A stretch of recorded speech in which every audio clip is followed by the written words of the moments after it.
Hi, I'm Shukrani Gray, the African American Resource Collection, Equity and Inclusion Librarian at the New Orleans Public Library. And I am here to tell you about Kwanzaa. Now, Kwanzaa was created in the 1960s by Dr. Maulana Karenga, and it was a way for people of the African diaspora to reconnect with Africa and their African roots. Although Dr. Karenga has a little bit of a controversial reputation, the African diaspora was able to take Kwanzaa and turn it into a way to celebrate community development and also familyhood. So, the holiday of Kwanzaa is based in the idea of harvest and first fruits. Kwanzaa itself means first fruits, and so we celebrate it at the end of the year when we are able to see all of the things that we've done throughout the year.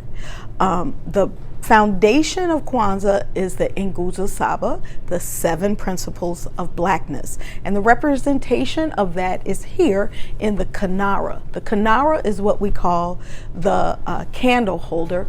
These words come from the Kiswahili language, which was the language that they chose back then to reconnect or to symbolize a connection to African culture.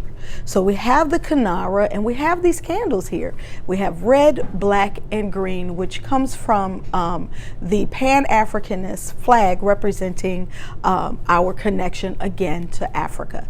So the black candle is in the middle and it represents our skin color or black culture, black people. We have the red candles that represent the blood that was shed by our ancestors to help us to get where we are today. And then we have the green candles here that represent the land. So it's two meanings. It's the land, which is Africa, and also the land of the harvest. So we have all of these symbols in this one piece that is an integral part of the Kwanzaa setup that you see here. Now, if you are trying to celebrate Kwanzaa, it is celebrated from December 26th to January 1st. It is 7 days that correspond to the 7 days of Kwanzaa.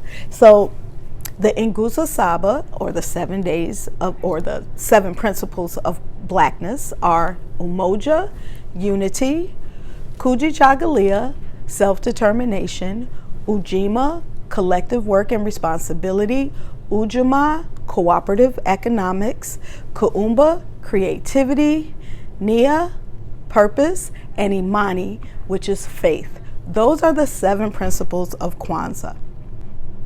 Now, when Kwanzaa was first created, it was created as a family holiday. And so you would celebrate this with your family, and each day the family would sit at this setup and they would speak to the principle of the day.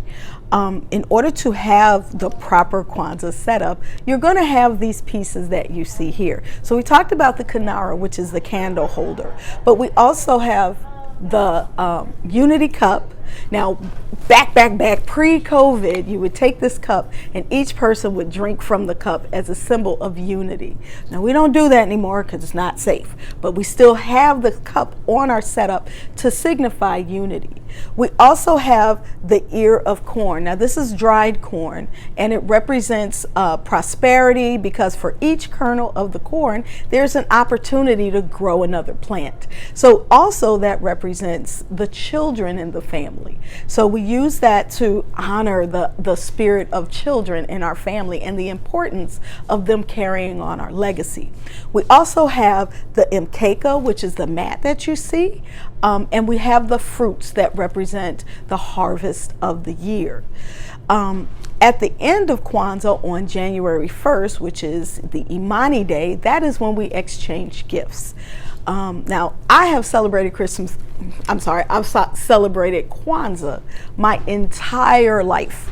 And so all I've ever had were Kwanzaa gifts. And the gifts, when I was a young child, were made. We would make them in our homes. It would be a family gathering, and my parents would get, craft things together, and we would make gifts as a family. We would also buy gifts from black businesses. We would go to the black bookstore and we get what are called zawadis. And so the zawadis are books, music, anything that teaches about African culture. It would be something, this is also representative of the Zawadis, the gifts, but there was a way to celebrate the accomplishments of the year, to say, yes, you followed the 7 principles, you've grown, you've done your best through the year, and we celebrate you. Now, one question that people ask is, can I celebrate Christmas and Kwanzaa? Yes, you can. Christmas is a religious holiday. Kwanzaa is a cultural holiday. And it comes after Christmas, starting on December 26th, so there is no clashing whatsoever. So you can gladly celebrate Kwanzaa every year with your family. The celebrations of Kwanzaa now have grown from family celebrations like this to community celebrations. So anywhere where you are, you should be able to find a community gathering on the days of Kwanzaa that celebrate that specific principle. Now, if you are interested in learning about Kwanzaa, if you want to read about it, if you want to watch videos or listen to some CDs, visit our website at www.NOLALibrary.org and learn about Kwanzaa. Happy Kwanzaa!